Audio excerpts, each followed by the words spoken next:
बाबा साहब मनुस्मृति को जलाते हैं।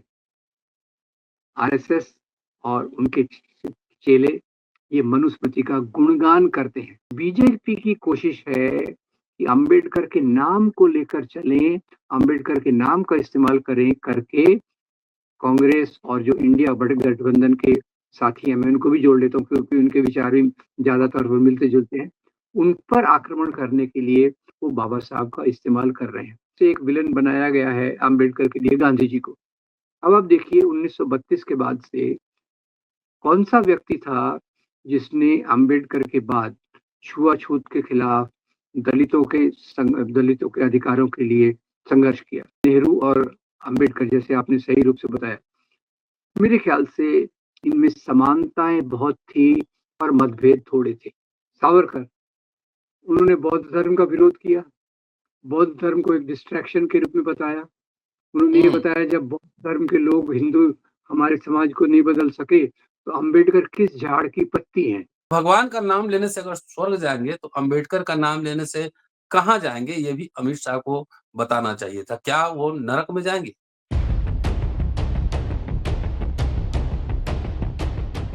अंबेडकर, अंबेडकर, अंबेडकर, अंबेडकर, अंबेडकर, 6 बार अंबेडकर का नाम, और यह फैशन बन गया है।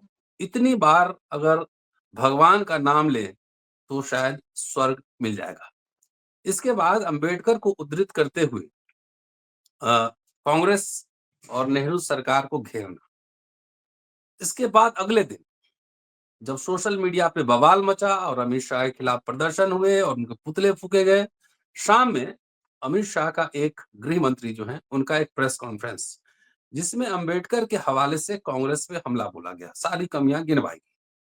क्या कमियां गिनवाने से आरएसएस बीजेपी का जो दृष्टिकोण अंबेडकर को लेकर है या दलितों को लेकर है, उसमें कोई बदलाव आया है? स्मारक भवन तो बहुत बन रहे हैं, लेकिन क्या अंबेडकर के विचारों को आगे बढ़ाने की कोई कोशिश हो रही है? अगर भगवान मिल जाएंगे तो इसका मतलब अंबेडकर के नाम लेने से क्या मिलेंगे, ये भी बताना चाहिए था।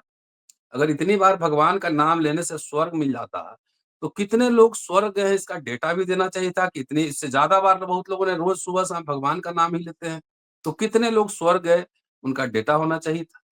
तो भगवान का नाम लेने से अगर स्वर्ग जाएंगे तो अंबेडकर का नाम लेने से कहाँ जाएंगे, ये भी अमित शाह को बताना चाहिए था। क्या वो नरक में जाएंगे जो अंबेडकर का नाम ले रहे हैं? अंबेडकर आज इतने प्रासंगिक हैं कि दुनिया भर में अंबेडकर के ऊपर शोध हो रहा है, चर्चा हो रही है, लगातार साल दर साल चर्चा हो रही है। अंबेडकर का एक बहुआयामी मल्टी डायमेंशनल कैरेक्टर है, स्कॉलर है, पॉलिटिशियन है, एक्टिविस्ट है, इंस्टीट्यूशन बिल्डर है, जर्नलिस्ट है, प्रोफेसर है, ऑल इन वन। आज चर्चा होगी कि अंबेडकर को लेकर आरएसएस संघ परिवार के क्या विचार थे, और भगवान हिंदू धर्म को लेकर या धर्मों को लेकर अंबेडकर साहब के, बाबा साहब के क्या विचार थे। चर्चा इसी विषय पर होगी। दोस्तों, रतनलाल बोल रहा हूं और आप देख रहे हैं अंबेडकर नामा। दूसरे की कमियां गिनाने से अपनी कमियां पूरी नहीं हो जाती। उसी 70 साल में जो कांग्रेस के साथ अंतर्विरोध था, जवाहरलाल नेहरू के साथ भी बहुत सारे मुद्दे पर अंतर्विरोध था, लेकिन अंबेडकर और नेहरू दोनों इस बात को लेकर आश्वस्त थे कि भारत को एक आधुनिक साइंटिफिक टेम्परामेंट का नेशन बनाना है, पब्लिक सेक्टर यूनिट बनाना है, स्कूल कॉलेज यूनिवर्सिटी खोले जाने हैं, और ये सब बहुत हद तक हुआ भी। 10 सालों में अंबेडकर के नाम पे इंटरनेशनल सेंटर बना है, अलीपुर में विशाल भवन बना है, और जितने प्रतीक हो सकते हैं, बड़ी बड़ी मूर्तियां बन रही हैं। लेकिन जो सपना अंबेडकर और जवाहरलाल नेहरू ने देखा था, क्या उस सपने की ओर ये भारत जा रहा है?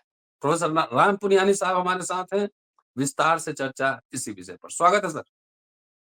जी। धन्यवाद रतन। देखिए, पहले तो मुझे बहुत अच्छा लगा जिस प्रकार से आपने सवाल को रखा है। ये एक सही तरीका है इस मुद्दे को देखने का।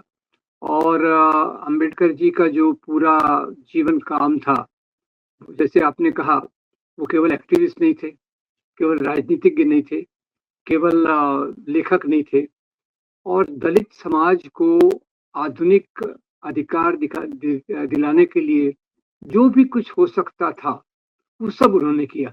इसमें वो एक व्यक्ति हैं जो बहुआयामी तरीके से दलितों के सवालों को समझते हैं और उसको प्राप्त करने के लिए सत्याग्रह हो या फिर लेखन का काम हो या फिर राजनीतिक पार्टी बनाना हो या फिर संविधान को लिखना हो, वो सभी काम उन्होंने किए। तो खैर उसमें तो उनकी जितनी प्रशंसा की जाए वो कम है। और ये भी बता दूं कि अंबेडकर जो आए तो उन्होंने सबसे पहले तो अपने 3 गुरुओं को परिभाषित किया, जी। भगवान गौतम बुद्ध, संत कबीर और ज्योतिराव फुले। और आप ख्याल कीजिए कि जो हिंदुत्व के फिलोसोफर हैं, आइडियोलॉग हैं, जो कहा जाए उनको, सावरकर, उन्होंने बौद्ध धर्म का विरोध किया, बौद्ध धर्म को एक डिस्ट्रैक्शन के रूप में बताया। उन्होंने ये हुँ, बताया जब बौद्ध धर्म के लोग हिंदू हमारे समाज को नहीं बदल सके, तो अंबेडकर किस झाड़ की पत्ती हैं। हुँ, तो ये उनकी तरफ से आया। फिर दूसरा ऐसा है कि जब मनुस्मृति जलाई गई और मनुस्मृति जलाने में बाबा साहब का विचार बिल्कुल क्लियर था, बिल्कुल क्लियर था। सारांश में कहें तो मनुस्मृति में शूद्र और स्त्रियों की गुलामी के कानून दिए हैं। ये कानून उन्हें मंजूर नहीं थे, इसीलिए उन्होंने मनुस्मृति को जलाया, इसमें कोई शक नहीं है। और उसी समय जो आरएसएस के दूसरे सरसंघ चालक गोलवलकर थे, वो अपनी किताबों में लिख रहे थे कि जो मनुस्मृति है वो हमारे लिए सबसे एक पवित्र ग्रंथ है। और दुनिया के लोग हैरान हैं कि इतने पुराने समय में भी इस प्रकार का एक महान ग्रंथ कैसे लिखा गया। और इसी बात को जो दूसरे बड़े चिंतक हैं, सावरकर, सावरकर बोलते हैं कि जो मनुस्मृति है वो वेदों के बाद हमारे लिए, हिंदुओं के लिए सबसे पवित्र ग्रंथ है और वो आज का संविधान है। उन्होंने जब संविधान की आलोचना की तो सावरकर ने इन शब्दों में की कि हमारे पास तो पहले से संविधान है, आपने क्यों 2 साल 3 साल मेहनत करके ये संविधान को लाया, हमारे पास तो मनुस्मृति है। तो ये दूसरी बात। अच्छा, और अम्बेडकर जी के जीवन में जो हम देखें, उनकी शिक्षा, उनके लेखन को छोड़कर मैं अलग बात बता रहा हूँ। उन्होंने सत्याग्रह किए, महाड़ का सत्याग्रह किया कि भाई हमको, वो तो कानून के दायरे में भी आता था, हमको पानी पीने का अधिकार नहीं है, सार्वजनिक स्थलों पर वो मिलना चाहिए। तो उन्होंने सत्याग्रह किए। देखिए, इसमें वो अहिंसा के कितने करीब थे। और जो सत्याग्रह का महात्मा गांधी ने सामने रखा था, उसी अस्त्र का उन्होंने इस्तेमाल किया। कालाराम मंदिर में भी उन्होंने कहा, आप हमको हिंदू तो मानते हो पर मंदिरों में नहीं आने देते, ये क्या बात है, हुँ, तो हम तो मंदिर। तो पहले उन्हें लगा कि भाई हिंदू धर्म को रिफॉर्म किया जा सकता है और हुँ, उसके आधार पे उन्होंने हिंदू धर्म के अंदर रहने की जो बात की कालाराम मंदिर के द्वारा, वो उसमें आती है। फिर जब उनको पूरी महाड़ आंदोलन निराशा, महाड़ आंदोलन, पानी का महाड़, हाँ, महाड़ और ये कालाराम दो, महाड़ का वो जो पानी का अधिकार और मंदिर में प्रवेश का अधिकार। अब इसके बाद उन्हें जो निराशा हुई तो उन्होंने फिर 1937 के आसपास कहना शुरू किया कि मैं हिंदू के रूप में जन्मा हूँ, वो मेरे हाथ में नहीं था, और मैं हुँ, हिंदू के रूप में मरूंगा नहीं। और इसी ने उनको दुनिया के अलग-अलग धर्मों का अध्ययन करने के लिए प्रेरित किया। गहराई से अध्ययन किया उन्होंने, उनके ऊपर उनके पास ऑफर भी आए मुसलमानों की तरफ से, सिख धर्म वालों की तरफ से कि आप आ जाइए, हम सब ये सुविधाएं देंगे। पर उन्होंने इन चीजों का लालच नहीं किया। उनको जो आध्यात्मिक शोध था उनका, सच्चाई का, गहराई का, वो उन्हें मिली बुद्ध धर्म में। और वो बुद्ध धर्म जो भारत से पहले ब्राह्मणवादी रिएक्शन ने समाप्त कर दिया था, समाप्त प्राय कर दिया था ना, इतने सारे बुद्ध विहार, इतने सारे वो तोड़े। अब ये बात अलग है कि अभी अभी इसकी चर्चा कर रहे हैं सब लोग, मस्जिदों के नीचे मंदिर होने की बात करते हैं, पर मंदिरों के नीचे कितने बुद्ध विहार है ये कोई ज्यादा हमारी समझ में नहीं आता। विवेकानंद भी लिखते जी, हैं, स्वामी दयानंद सरस्वती भी लिखते हैं कि कितने बुद्ध विहारों को तोड़ा गया, जैन मंदिरों को तोड़ा गया। तो खैर, तो बुद्ध धर्म में आके उनको एक जिस प्रकार की प्रक्रिया मिली, उसका उन्होंने पालन जब मृत्यु के पहले, मेरे ख्याल से 1956 में, अपने पूरे अनुयायियों के साथ वो बौद्ध धर्म में प्रवेश कर गए। तो ये तो, और एक और महत्वपूर्ण बात जो मैंने देखा है बाबा साहब की, कि उन्होंने पूरे हिंदू धर्म के बीच में ब्राह्मणवाद को अलग से देखा। उन्होंने हुँ, कहा आज सब हिंदू धर्म कहते हैं उसमें बहुत सारे प्रभाव हैं पर इसमें सब जो वर्चस्व वाला प्रभाव है वो ब्राह्मणवाद का है। तो इसलिए ये जो आज जो राजनीति चल रही है वो ब्राह्मणवादी मूल्यों को लेकर ही चल रही है कि जैसे संत कबीर ने राम को देखा एक यूनिवर्सल स्पिरिट के रूप में, महात्मा गांधी ने राम को देखा ईश्वर अल्लाह तेरो नाम के रूप में। और ये जो आज आरएसएस के नेतृत्व में जो हिंदुत्व की राजनीति चल रही है, वो राम को एक आक्रामक रूप में दिखाती है, और इसलिए उनका नारा भी है जय श्री राम। उसमें रणोद्धत राम, हाँ? पुरुषोत्तम से रणोद्धत, वॉरलॉर्ड राम। और उसमें उन्होंने सीता को भी निकाल दिया और ऐसे एक राम का निर्माण किया जो मुसलमानों के प्रति आक्रामक है, जो शंभू की याद दिलाता है कि किस प्रकार से उन्होंने शंभू का वध किया, किस प्रकार से उन्होंने बलि राजा का वध किया। तो एक जो वर्ण व्यवस्था की छाप। अब ये देखिए आरएसएस की चालाकी देखिए रतनलाल, वो जो भी अपने सिंबल चुनते हैं उसमें उनका राजनीतिक एजेंडा हमेशा मुझे दिखता है जी। जय श्री राम के बदले जय श्री राम क्यों? स्त्रियों को निकालना है। फिर उनका जो दूसरा है, उन्होंने भगवान राम को चुना। उसमें देखिए भगवान राम वही है जिसके बारे में बाबा साहब वो रिडल्स ऑफ रामायण कृष्ण में लिखते हैं कि कैसे उन्होंने शंभू का वध किया, बाली का वध किया। शंभू एक दलित का प्रतिनिधित्व करता है और बाली एक ओबीसी का नेतृत्व ये प्रतिनिधित्व करता है। तो ये भी उनके एजेंडा में मुझे कई बार दिखता है। लगे हाथ बता दूं कि ये जो अंबेडकर जी ने जिस प्रकार से बौद्ध धर्म में प्रवेश किया और जितनी आलोचना बौद्ध धर्म की सावरकर ने की है, उसका कोई मुकाबला आपको नहीं मिलेगा। एक तो अंबेडकर जी की बात जब मैं सोचता हूँ तो मुझे सबसे पहले लगता है कि जो समता के मूल्य हैं, समता के मूल्यों के बारे में उन्होंने अपने पूरे जीवन को लगा दिया। और जो पार्टीशन और प्रॉब्लम ऑफ पाकिस्तान के रिवाइज एडिशन में उन्होंने लिखा कि अगर पाकिस्तान बन गया, पाकिस्तान नहीं बनना चाहिए, अगर पाकिस्तान बन गया तो यहाँ हिंदू राज्य बनने की संभावना ज्यादा हो जाएगी और हिंदू ये धर्म ये कभी भी स्वतंत्रता, समता, बंधुता के सिद्धांतों को नहीं लेगा। तो ये बाबा साहब की एक मूलभूत सोच है। और जहां तक आरएसएस का सवाल है, आरएसएस में तो पहले गुरु गोलवलकर के रूप में, फिर आरएसएस के भी जो गुरु हैं, मैं गुरु को इसलिए बोलता हूँ कि हिंदुत्व की जो रूपरेखा रखी किताब के रूप में, वो पहले सावरकर ने रखी। और सावरकर के रूप में वो इस प्रकार का एक संदेश देते हैं कि भाई बौद्ध धर्म भारत के लिए कितना खराब था, इसने भारत धर्म को कमजोर किया, भारत को कमजोर किया। याद रखिए ये फॉर्मूला उनका वहीं से आया। इसीलिए वो भारत के महानतम सम्राट जो थे, सम्राट अशोक का उल्लेख वो नहीं करते। जिस प्रकार से नेहरू ने एक्चुअली सम्राट अशोक को जो प्रस्थापित किया वो बाद में नेहरू ने किया। नेहरू ने कहा उनके इतने गौरवशाली सिद्धांत थे, इसके आधार पे वो काफी आकर्षित थे इनसे। तो आरएसएस का रवैया शुरू से आप देखिए। अब अंबेडकर का एक तो दूसरा मैं आपको याद दिला दूं कि कल अमित शाह जो बोले उसमें बहुत कुछ झूठ था। बाबा साहब ने जो त्याग पत्र दिया था उसके पीछे मुख्य कारण यही था कि उनके जो पुतले जलाए गए थे आरएसएस वालों द्वारा। क्यों भाई? कि उन्होंने हिंदू कोड बिल की बात की, स्त्री पुरुष समानता की बात की, वो आरएसएस को स्वीकार नहीं था। और आरएसएस के पूरे जो इतने उनके बहुत सारे करपात्री जी महाराज और ये और वो बाबा साहब के पुतले जलाए और उसी के साथ उन्होंने सब पूरे समाज में एक हल्ला गुल्ला मचा दिया कि हिंदू कोड बिल से तो हिंदू धर्म समाप्त हो जाएगा क्योंकि पुरुषों का वर्चस्व कम हो जाएगा, स्त्रियां बराबर के धरातल पे आ जाएंगी। तो ये मुझे लगता है कि आरएसएस ने, और बाद में अगर आप बीजेपी को भी देखिए तो बीजेपी ने तो 1980 में बनी, गांधीवादी समाजवाद के नाम पर बनी। और उस समय ये क्रेडिट लेते हैं कि हमारे आने के बाद हमने बुद्ध विहार बहुत फैले, पर उसमें उनका कोई रोल नहीं है। और 1990 में जब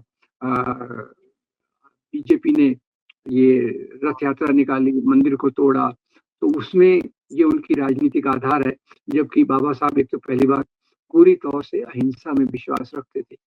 और आप इनके आरएसएस के हेड ऑफिस में जाइए तो हथियारों से भरा पड़ा है, उसमें कितनों के पास लाइसेंस है, कितनों के पास है, कोई नहीं जानता। पर अभी इन्होंने बाबा साहब को जो अप्रोप्रिएट करने की कोशिश की है, उनको अपना बताने की कोशिश की है, उसके पीछे का मुख्य कारण है क्योंकि उन्हें पता है कि आज दलित समाज में, पूरे भारतीय समाज में जो भारतीय संविधान को आदर करते हैं, जो समता के मूल्यों को विश्वास रखते हैं, वो सब बाबा साहब के नाम पर है। तो इसीलिए उन्होंने अंबेडकर को अप्रोप्रिएट करने की कोशिश की और अंबेडकर के मूल्यों को नहीं। उनकी चालाकी यह है कि मूल्य वो खुद के रखते हैं और उसमें एक प्रतीक लेबल पकड़ देते हैं, अंबेडकर, अंबेडकर की प्रतिमा को हार चढ़ाना। और मुझे लगता है अंबेडकर जी को याद करना मुख्य रूप से उनकी प्रतिमा को हार चढ़ाना नहीं है, मुख्य रूप से ये होना चाहिए उनके मूल्यों के आधार पे समाज में निर्माण करना और उनके जो मूल्य के आधार पे जो दलित हैं, जो स्त्रियां हैं, उनको बराबरी का अधिकार मिले, उस रास्ते पे चलना, ये उनके मूल्यों को सही रूप से आदर करना है। तो सारांश में बाबा साहब अम्बेडकर ब्राह्मणवादी मूल्यों के पूरे खिलाफ थे। बाबा साहब अम्बेडकर प्रतीकों की राजनीति नहीं चाहते थे, वो तो राजनीति में हीरो वर्शिप भी नहीं चाहते थे। क्यों कि भाई आप सोचिए, उसके हिसाब से काम कीजिए। आज तो हीरो वर्शिप में अपने भारत के एक व्यक्ति हैं, वो तो नॉन बायोलॉजिकल है, वो तो पूरे एक हीरो नंबर 1 से भी आगे कोई होता होगा तो वहां खड़े थे अभी तक 2024 के चुनावों के पहले। उसके बाद थोड़ी प्रतिमा डगमगा गई है, हीरो से हाफ हीरो हो गए हैं, पर फिर भी वो है। जो अम्बेडकर जी को मंजूर नहीं था कि हीरो वर्शिप के आधार पे आप समाज को चलाएं, मूल्यों के आधार पे समाज चले, ये उनका मुख्य उद्देश्य था, जिसके लिए उन्होंने जीवन भर संघर्ष किया। और आखिर में देखिए, नेहरू और अम्बेडकर, जैसे आपने सही रूप से बताया, मेरे ख्याल से इनमें समानताएं बहुत थी और मतभेद थोड़े थे। देखिए, कोई भी दो विचारक बड़े होंगे, थोड़े बहुत मतभेद होने में कोई डाउट नहीं है। और जहां तक तो मुख्य बातें थी, उसमें नेहरू और अंबेडकर में ज्यादा फर्क मुझे नहीं दिखा था। जैसे आपने साइंटिफिक टेम्पर की बात की, बाबा साहब उसका एम्फेसिस दे रहे थे, समता की बात कर रहे थे, बाबा साहब दे रहे थे। अब दूसरी तरफ से एक विलन बनाया गया है अंबेडकर के लिए, गांधी जी को। अब आप देखिए 1932 के बाद से कौन सा व्यक्ति था जिसने अंबेडकर के बाद छुआछूत के खिलाफ, दलितों के अधिकारों के लिए संघर्ष किया? बाबा गांधी जी ने तो कहा, मैं 2 साल तक अभी राजनीति नहीं करूंगा, मैं केवल गांव-गांव जाकर जो छुआछूत की प्रथा है, दलितों को पानी नहीं पीने देते, सार्वजनिक स्थानों पर मंदिर नहीं जाने देते, मैं उसके लिए काम करूँ। और 2 चीजें मुझे अंत में ये कहना है कि जो जब नेहरू ने कैबिनेट बनाई, तो उसके अप्रूवल के लिए वो गांधी जी के पास गए। गांधी जी को बोला, बापू मैंने ये लिस्ट बनाई है, आप जरा देख लीजिए। गांधी कहते हैं, मुझे लिस्ट मत दिखाओ, मुझे सिर्फ ये बताओ इसमें अंबेडकर का नाम है कि नहीं। नेहरू कहते हैं, बोले ठीक है, बाकी सब लिस्ट मेरे लिए ठीक। फिर दूसरी बार संविधान सभा ड्राफ्टिंग कमेटी, सबसे महत्वपूर्ण पर्सन कौन है? उसका चेयरपर्सन। तो वो नेहरू फिर से पूछते हैं, इसका अध्यक्ष किसको बनाया जाए? बोले, गांधी जी जवाब देते हैं, इसके लिए अंबेडकर उचित रहेंगे। तो बीजेपी की कोशिश है कि अंबेडकर के नाम को लेकर चलें, अंबेडकर के नाम का इस्तेमाल करें करके कांग्रेस और जो इंडिया बड़े गठबंधन के साथी हैं, मैं उनको भी जोड़ लेता हूँ क्योंकि उनके विचार भी ज्यादातर मिलते जुलते हैं, उन पर आक्रमण करने के लिए वो बाबा साहब का इस्तेमाल कर रहे हैं। बाबा साहब के मूल्यों से इनका कोई लेना देना नहीं है। और यहाँ अंतिम एक बात बताऊं, एक मैं सारांश में आरएसएस, बीजेपी और भारतीय राष्ट्रवाद दूसरी तरफ, अंबेडकर दूसरी तरफ, इनमें मूलभूत फर्क देखना हो तो नंबर 1, बाबा साहब मनुस्मृति को जलाते हैं। आरएसएस और उनके चेले ये मनुस्मृति का गुणगान करते हैं। दूसरा, बाबा साहब संविधान की ड्राफ्टिंग कमेटी के अध्यक्ष बनते हैं, संविधान बनाते हैं। और दूसरी तरफ से आप देखिए, बीच बीच में छुटपुट तरीके से कभी आरएसएस के सरसंघ चालक, कभी बीजेपी के एमपी, कभी बीच छुटपुट इनके दूसरे लोग, वो कहते हैं भारतीय संविधान विदेशी मूल्यों पे बना है, इसको हटा के एक ऐसा संविधान लाओ जो भारतीय धर्म ग्रंथों के आधार पे बना हो। तो मेरी मान्यता, ये मेरी छोटी सी समझ ये है कि अगर भारतीय राजनीति के 2 विरोधी पोल रहे हैं, 2 विरोधी पोल, तो एक तरफ है अंबेडकर और उनका साथ देने वाले बाकी सब लोग जो संविधान को जिन्होंने बनाया उस पर चलने की कोशिश कर रहे हैं, और दूसरी तरफ सावरकर, आरएसएस, बीजेपी, ये विरोधाभासी ध्रुव हैं।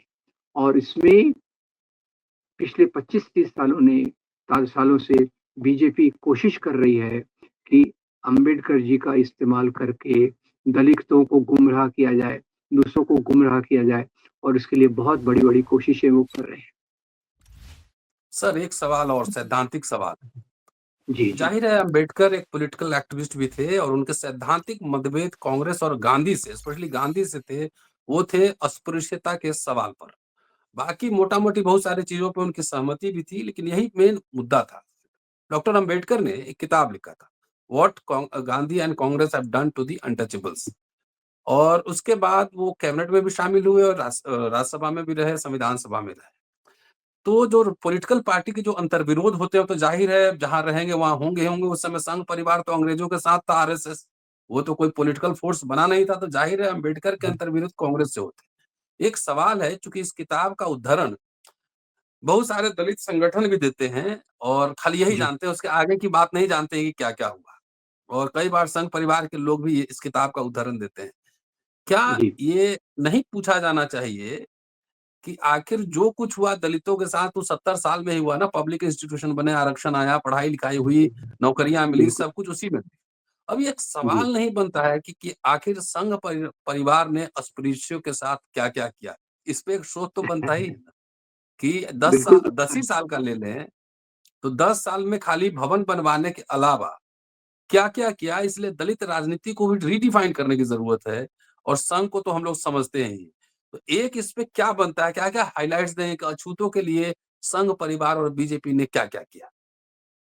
ये बहुत अच्छा सवाल है रतनलाल। ये देखिए कि जैसे मैंने बताया 1932 के बाद महात्मा गांधी, जो उस समय राष्ट्रीय आंदोलन के सबसे बड़े नेता थे, उन्होंने जी, 2 साल तो इतने पूरे लगाए कि अस्पृश्यता के खिलाफ मैं लड़ाई लड़ूँगा।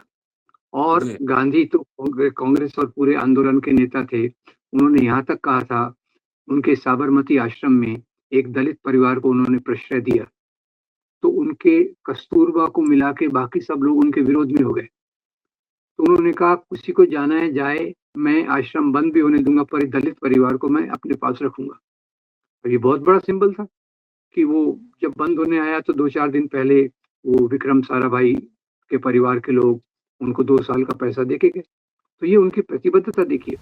और कांग्रेस और गांधी को हम एक स्टैटिक रूप में एक जगह के रूप में नहीं देख सकते। हुँ, जैसे हुँ। गांधी के विचार जो 1920 में थे, 25 में थे और 32 में थे, 45 में थे, इनमें एक लगातार बदलाव आया। और ये बदलाव किस तरफ आया? गरीबों की तरफ, दलितों की तरफ, मज़दूरों की तरफ, इसमें कोई शंका नहीं। तो जो लोग गांधी और कांग्रेस की आलोचना करते हैं, बाबा साहब ने भी जब ये किताब लिखी होगी वो मैं नहीं जानता, पर तब तक गांधी का ये रूप उतना प्रज्वल प्रज्वल होके नहीं आया था। एक कहानी बता देता हूँ। गांधी जी के एक नज़दीकी रिश्तेदार की शादी थी। गांध और वो उसी जाति के अंदर थी और गांधी जी ने प्रण लेके रखा था कि मैं किसी भी ऐसी शादी में नहीं जाऊँगा जो अंतरजातीय ना हो। तो अपने वो नज़दीकी रिश्तेदार की शादी में नहीं गए। और इसी से जुड़ा हुआ सवाल बताता हूँ। इसको बाबा साहब ने भी कहा था अंतरजातीय विवाह ये हमारी जाति व्यवस्था को तोड़ने का एक रास्ता हो सकता है। बाबा साहब ने जब दूसरी बार शादी की तो उन्होंने कहा कि आज बापू जिंदा होते तो वो आज बहुत खुश होते। तो अम्बेडकर का रवैया भी गांधी के साथ बदला है, ये हमें याद रखना चाहिए। गांधी कोई एकदम, वो एक स्टैटिक स्टैटिक नहीं चीज नहीं है, स्टैटिक नहीं है, वो बदलते रहे हैं। और उनका और जैसे और बता दूं कि अम्बेडकर का भी उनके लिए कितना रिस्पेक्ट था कि गांधी जी को गोली मारी गई, ये आरएसएस ट्रेंड नाथूराम गोडसे द्वारा। तो घटना स्थल पर पहुंचने वालों में सबसे पहले बाबा साहब अम्बेडकर थे। ये छोटी-छोटी बातें हैं, पर ये बहुत बड़ा कहते हैं कि अम्बेडकर ने जो 1930 में लिखा होगा और जो 1950 में सोचा होगा, वो एक ही बात नहीं हो सकती। तो ये एक स्टैटिक लेकर इस प्रकार की चीज़ों को करते हैं, जबकि आपने बिल्कुल सही बताया कि पिछले 60 साल जब ज़्यादातर कांग्रेस का शासन था, तो उसमें ग्रास रूट लेवल पे कितना काम हुआ। अब कोई उसके स्तंभ बना दे, भवन बना दे, वो एक बात है। पर सवाल तो ये रहता है कि आपने ऐसी कौन-सी नीतियाँ बनाई हैं, कौन से कानून बनाए हैं, जिससे ग्रास रूट लेवल पे फ़र्क पड़े। और वो निश्चित रूप से जो गांधी जी के उत्तराधिकारी थे और जिस प्रकार से संविधान बना, जिस प्रकार से देश में पहले ये नीतियाँ चली संविधान के बनने के बाद, उनका बहुत बड़ा योगदान है दलित समाज के एक परिवर्तन में। तो क्या सर एक बात बताएँ, ये स्टेटमेंट जो अमित शाह का था, चाहे जिस भी संदर्भ में हो, जो ओरिजिनल जो समझ है आरएसएस और संघ परिवार और बीजेपी का, वो अल्टीमेटली निकल ही आया। हम लोग तो इतने दिन से कह रहे हैं कि संविधान को पाकिस्तान और चीन से खतरा नहीं, संघ परिवार से खतरा है संविधान को और अम्बेडकर के विचार को। रतनलाल, एक मजाक की बात बताऊं तो अगर जी। प्रेशर कुकर में स्टीम रहेगी, प्रेशर कुकर में स्टीम रहेगी, कभी तो निकलेगी। अब वो हुँ। बेचारे अमित शाह कितने दिन तक अपने अंदर अम्बेडकर के प्रति जो नफरत है वो छुपा के रखेंगे। एक दिन तो आना था, वो बराबर कल आ जी। गई, 6 बार अम्बेडकर का नाम लिया और उसके रूप में आ गया है, उसमें तो कोई शंका ही नहीं है। अंदर जब है, जी। मुंह में राम बगल में छुरी, एक दिन तो छुरी हुँ। देखी जाती है। तो ये मामला अमित शाह के साथ हुई।